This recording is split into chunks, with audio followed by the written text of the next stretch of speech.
Hey everybody, CW here, Card Wolf, because I am always on the hunt for great cards. Hope you guys had a great weekend. It is Monday Mail Day as I do this episode, and I did not get this binder in the mail. This binder is one of my PC binders, which I'm using to illustrate a point before I actually start opening the mail. If you watch the channel a lot, then you know that there are several players that I PC. One of them is Cal Ripken Jr., and the mail that we're going to open today is all Cal Ripken Jr. cards, a bunch of inserts that I bought, and in doing so I broke kind of a rule that I have that I've had for several years. I have a lot of Cal Ripken Jr. cards, and several years ago I kind of took stock of what I had. This is one of the Ripken binders here, which I'm only really have out to kind of show you that it's packed too full. You can see that the cards go all the way up and even past the vertical part of the D-rings. And I have another binder just like this of Cal Ripken Jr. cards. These are all playing era cards as well. And it's just, I like Cal Ripken Jr. a lot. He's one of my very favorite players, but it's kind of, it became too much. And so a few years ago I kind of realized, I have all the Cal Ripken Jr. cards that I really need, unless something very special comes up. I am not going to buy any more Cal Ripken Jr. cards. And that's been a good rule for me for a while, actually, for quite a few years. I'll buy like one or two a year, and it's usually a graded card. It's not a card that actually will go into the binder or, a big bunch of cards or anything like that.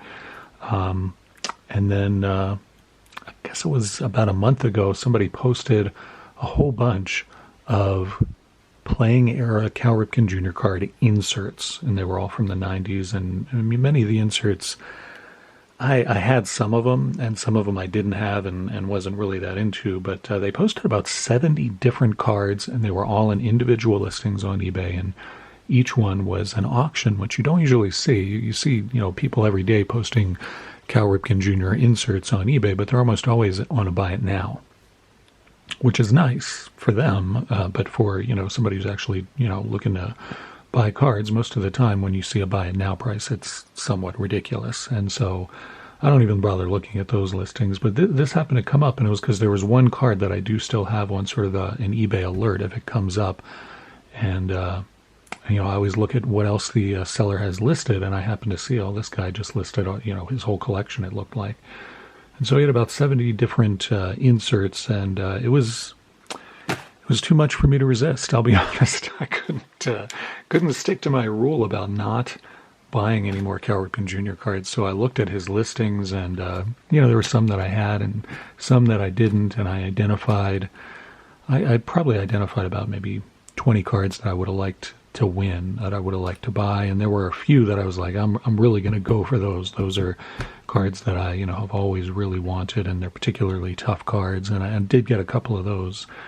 And then there were others that I was like, I'd really like to get those. I'm not going to go crazy about it. And then there were others that I was kind of like, I don't have them, and they're really nice cards, but I'm not sure that I necessarily need those. So those got lower bids, and in the end, I don't remember how many I ended up bidding on, but I ended up winning 10. I don't know why he sent them in. It's all the same seller. I'm not sure why he sent them in 2 envelopes, but that's what he did. And so I'm going to show you those cards today. And again, it's really breaking my rule about not buying any more Cal Ripken Jr. cards, but I couldn't resist. I mean, he had a lot of really, really good inserts. Even if you don't collect Cal Ripken, I think you're going to enjoy seeing these, because some of these inserts are very unusual, and they're inserts you may never have seen before. And if they made one of Ripken, they may have made one of, your favorite player, a guy that you PC.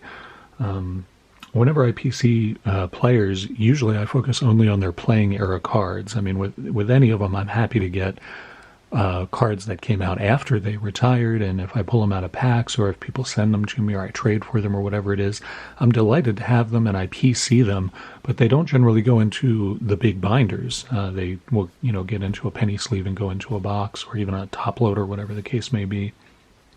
And so that's just the way I collect, and I realize not everybody collects that way, but that's how I am. And so these are all playing era, and that's one of the reasons why they were so enticing to me. I couldn't resist it. As I open these, I want to thank one of my subscribers, Mike Schaffer. left me a very nice comment. Last week, you will remember if you watched channel that I did an episode on Anything Can Happen Day on the Thursday, and I, showed you some of my collection of miscut cards and misprinted cards and things like that. And, Mike always leaves very good comments on here and often gives me information that I wasn't aware of, that I didn't know about before. He is a very knowledgeable guy, and I mean, he should really have his own channel. Mike, you should have your own channel. You know so much about cards, and you're always sharing with me information that I didn't have, and Mike did that on Thursday, left a very nice comment with some great information. Then he took it upon himself to email me over the weekend, and it took pictures of some uncut sheets that he has to sort of illustrate some things about how cards are on those sheets and what the borders look like, because I showed a lot of miscut cards that you could see the cutting borders and things like that.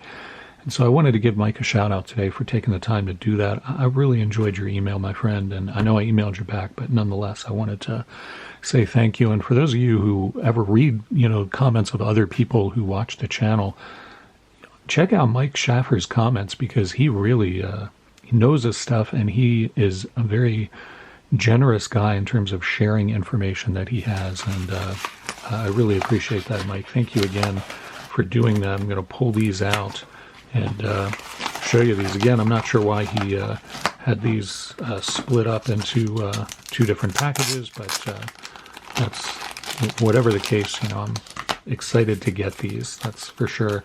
Like I said, I think I want about 10 of these, and I'm going to show each one of them, of course, and I'm going to talk a little bit about why they are appealing to me and what's so special about them, and kind of go from there.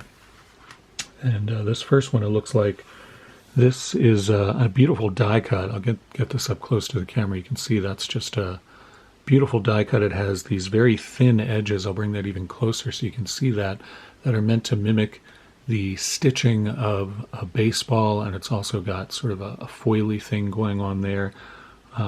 Just a really tough card. The die cut part even extends down into this very thin border. You can see my finger behind that. I mean, this is a really, in my experience anyway, this is quite a tough card. This is a Stadium Club card from 1998. It's called Triumvirate Luminous, and these were very limited cards. They were not numbered, but they're quite limited, and I was really happy to pick this one up. I'm very happy with the condition too. As you can imagine, this card's extremely difficult to find in nice condition, very, very difficult to grade because of all of that die cut edging there and all of the little, cut out laser sort of holes in there. I mean, this is just a delight to have finally gotten a copy of this card. I'd seen this card online before, but I'd only ever really seen one in person once before, so I knew what I was, dealing with and why I was so drawn to this card. Again, 1998 Stadium Club Triumvirate Luminous. They did several other players like this, so if you've never seen this insert before and you're looking for a player who was a star in 1998, chances are that Stadium Club did a card just like this for your favorite player, so you want to go out and look for that. Very happy to get this. This was not cheap, but it was also not super expensive. This was sort of a mid-range one. I was very happy with the price I ended up paying for that. This is a 1996 Donruss Statistical Standouts leather insert. The card is sort of got this leatherized finish. I'll see if I can show it. If the camera will pick it up. Probably won't pick it up in the top loader. I'll pull it out so maybe you can see it. I want you to really get the experience of why these cards are so special. There you can see the sort of leatherized finish on this card. It's a very beautiful insert, and this was a leaf, though Donruss owns Leaf, so this was a Leaf card from 1996, and really quite a pretty card. This was numbered, as you can see, to 2500, and really very happy to get this one. This is one obviously I didn't have, and that I don't see come up all that much, and I got this one. This one was exceedingly cheap. This was a $2 card. Again, this is why I was so excited to see them at auction, because you just don't see them come up often, and you never see them come up at auction. You only see these kinds of inserts, again, numbered to 2500. $2. That I couldn't resist that. That was one that I couldn't believe I got for just $2. That was a really nice one.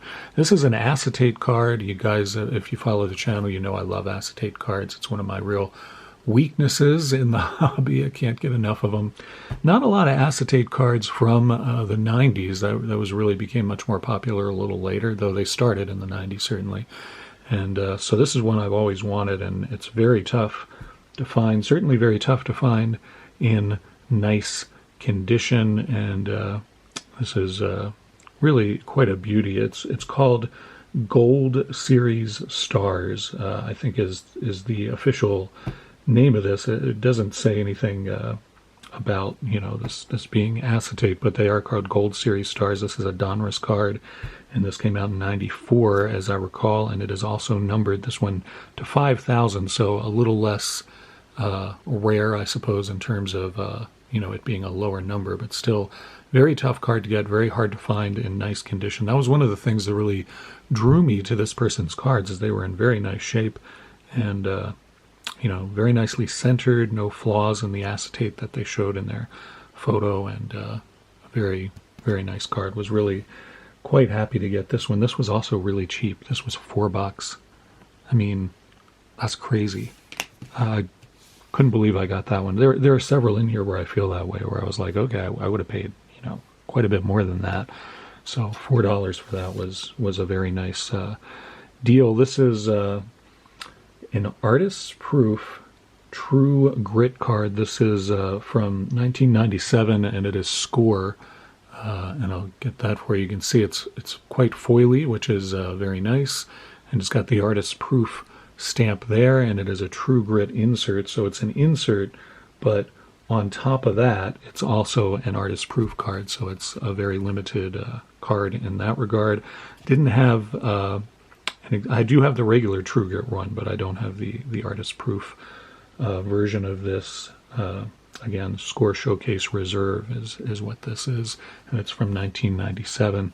And that was a little pricier, but the artist proof cards are very, very low numbers of those out there. This was about $20, and I still felt like that was a very good deal on that. This is one of the big ones as far as difficult insert and really pretty pricey card as well. And this is another acetate card, as you can see. This is called, as it says right up there, Skylines, and this is from Pinnacle 96, and it has the Baltimore skyline here at Harbor Place, which is pretty cool. There's the Science Center building over there. You can see the actual Baltimore skyline back there. I believe, if I'm looking at this the right way, that is the aquarium building over there. The inner harbor here, of course, with the shops over there. So this is one that I've always really wanted. You often see this card, but it's usually pretty scratched up. It's an acetate card from 96. You also generally see the corners up here, the foil corners, for whatever reason, somehow flake. I've noticed that before, and this one doesn't have any of that. Very, very nice condition. This is also a very hard card to grade.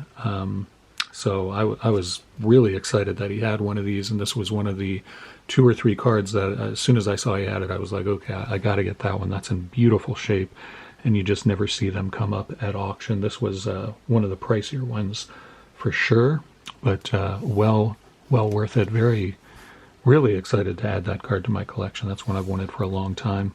This is a Topps card, Topps Chrome card here. I'll get this into focus for you, and it's a pretty card. You can see the beautiful foil accent on the fireworks behind Ripken there, and it's also in really nice shape, really nice centering and corners, but also didn't look like there were any scratches on this or anything. This is a first team all-star card is what the insert set is called, and you can see it's All-Stars 96, so this is a 1997 card. It's from Topps Chrome. Very nice back in that it shows the first team and then the second team and then the third team, so the sort of runner-ups in terms of all-star. This is kind of a, I don't know, it's kind of a tough card. I don't see this card a whole lot, and so I was expecting this to go for kind of a lot. It also went for about $20, $25, which, is a lot for a single card, certainly, but it's just in beautiful shape and really kind of a tough insert, so that's another one where I was really very satisfied with what I ended up paying for that card. So, I can't really complain about that. This is a Donruss press proof, as you can see, and I'll bring that up here. This is a 1994 gold press proof. This was another sort of mid-range cards. It was less than $20, more than like $2 or $3. It was in that area, and I think you can see the camera showing you the gold press proof there, and of course it's got the gold accent down here as well. It's the first 2,000 that they printed of this card were press proof, so it's really not that limited for a press proof card, but it's still, 1 out of 2,000. That's still pretty nice. And again, I think this was like $12, something like that. So very nice price for this. And of course, you have Mark McGwire as the I've heard this called a few different things. Some people call it the shadow player, when you have another superstar on the card with the main guy who's on there. So you got Ripken and then McGwire behind him as sort of the shadow player or the photobomb player, if you will. And I always like when that's happening on a card. It's sort of like you kind of have to know and recognize who the player is for it to be significant. So anyway, a card I really like, and you don't usually see the press proof that often. So that was a nice one for me to pick up. This is a Metal Universe card from 1996. You guys know I like the Metal Universe cards. I open packs of Metal Universe sometimes on Dorking with dice, and the inserts for Metal Universe are very tough.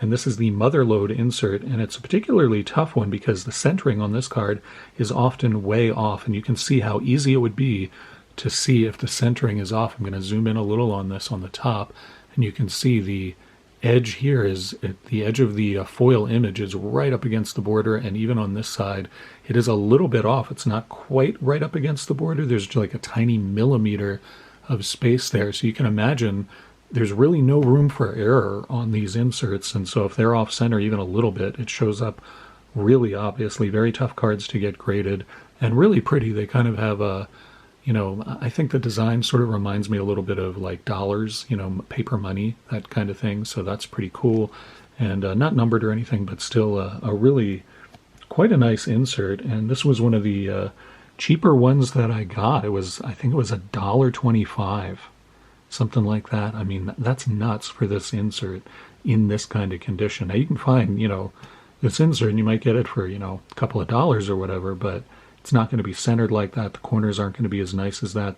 Because it's very white, this picks up, damage on the surface and the corners. Any kind of little mark or ding shows up really easily, and this is a real beauty. You can tell the collector really knew what he had and took care of his cards. So we got just a couple more left, and again, thank you for watching this, even though I know some of you don't collect Ripken and may not be that interested in him. Hopefully this gives you some ideas for your own PC about cards that, maybe you look for players that you do collect, because I think some of these inserts are quite beautiful. Here, this one is a very unusual one. This is a Kramer's Choice is what these were called, and you can see this is a sort of pyramid die cut. Get the camera to focus on that. There it is. And it looks sort of like a trophy almost. It's 1996 Pacific, and very sort of unusual card. You just don't see cards die cut quite to this extent. I mean, like a third of the card has been cut off with this. Kramer's Choice, I think that's a reference to the president of Pacific or some employee there. I can't remember quite what the deal was with that, but and this is a multi-language card. Michael Kramer, president of Pacific Trading Cards. So, because he owns the card company, I guess he thought his opinion mattered somehow, and so he, came up with this Kramer's Choice thing. Anyway, it's pretty, in my experience anyway, it's a pretty tough insert. As you can imagine, this can also be cut pretty badly and also be off-center. It also picks up damage really easily. The whole card is foil, as I think you can see there, so it picks up scratches and damage, really pretty badly. This was a little pricier. I think it was about $30. So that's about, you see these come up on Buy It Now, and they're usually a good deal more than that. So that's about a pretty good deal on that. The last card is actually the best card, and as you saw, I didn't organize these. I just took them out the way that they were packaged, so it's kind of nice that the best card comes up last. That's pretty cool. So this is an EX2000 from 1997, and this is the Credentials insert for that, and these were only numbered to 299. This has, I don't have many cards that I think of as like a card that I've been searching for many, many years, but this is one of them, numbered to 299, so very, very tough card to get. This card, I don't know if any of this insert have ever graded PSA 10. I think the highest might be a PSA 8. I haven't looked at it for a while, but the last time I looked, I think that's where it was on this. And again, this is acetate in the middle. You can't really see it that well. Maybe you can see my finger going by there. The sky is acetate, and then this is all die cut here with an overlay. It's kind of like a sandwich, and then they do the same thing on the back. He has a feedback note in there. I'll take that off of there and get that over to the side, but maybe that'll show you a little bit better what the kind of card you're dealing with here. It's just, I've shown these EX2000 cards on the channel before, and in fact one of the Ripkens that I have shown on the channel that I've purchased in the last few years was a regular EX2000 and PSA 10, which are exceedingly difficult to get. I think there's less than 10, I think, that were ever graded in PSA 10 so far. And then this, as you can see, is the credentials one, numbered to 299, if my camera would like to focus on that. There we are. So really tough card. This was easily the most expensive card in the group that I ended up winning. So very happy to get this. It does have a very, very tiny ding at the top there. That would definitely keep it from getting a PSA 10, but still very nicely centered. Really don't see any other issues with this card. No issues with the corners or anything. And with only 299 printed, that may be one that I get graded, even knowing that it will probably come back as an 8 or something like that. So anyway, I hope you guys enjoyed seeing those. I certainly am delighted to open these up. Those two packages have been sitting in the Wolf Lair for a couple of weeks now, and I've been really excited to get into them. So pretty pumped about that. And other than, maybe this one that I might send away to get graded. I might get that first card that I showed you. I might send that in to get graded just to kind of see how it does. This is such a tough insert to get graded because of the tiny little cuts in the card and on the border of the card. Just really very tough one to get. Again, this is a 1998 Stadium Club, and I believe it was called Triumvirate Luminous, if I'm remembering right. And very, very nice card. May also get that one graded. The rest of these, I'm going to have to put a new page in one of the binders or open up a third binder. I've been wanting to do that because both binders are sort of full, and, I don't know if I gave you the number or not, but I realized that I had over 1,000 different Cal Ripken Jr. cards, and that's why I stopped. That's why I was like, that is enough. You're all done, Card Wolf. But apparently I wasn't all done. Apparently I needed 10 more.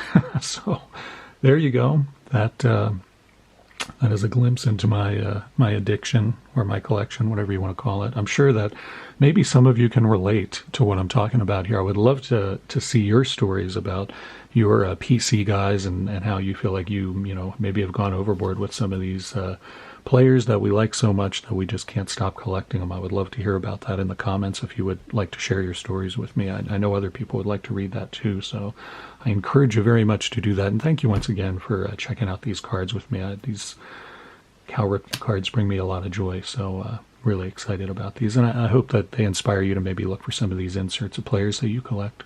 I'll be back tomorrow opening something new for you. Got a couple of new products, and I'll pick one of those out to open tomorrow on the channel.